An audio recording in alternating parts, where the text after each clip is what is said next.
Ubushakashatsi mu bijanye n'amagara y'abantu burerekana ko indwara zitari nke zibangamiye amagara y'abantu, cane cane abana bari munsi y'imyaka 5. Izo ndwara nyinshi zituruka kw'isuku rike.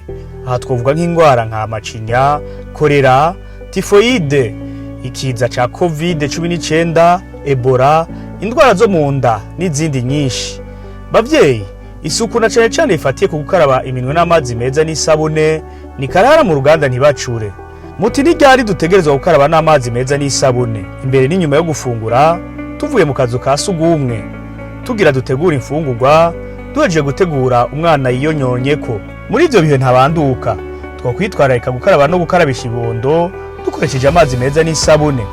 Ku bavyeyi bonsa nabo, mwibuke uwo mugenzo mwiza imbere yo konsa ibibondo vyanyu.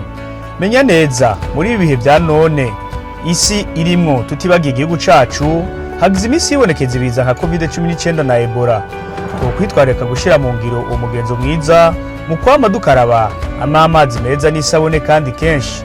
Bavyeyi namwe barezi, twame twibuka ko amagara ari amazi aseseka ntibayore. Twese hamwe tuyabungabunge mu gukaraba n'amazi meza n'isabune, soko ry'amagara meza. Ubwo n'ubutumwa muhawe n'ikigo SIEP gifadikanije n'ishiramwe mpuzamakungu ryitaye neza y'ibibondo UNICEF.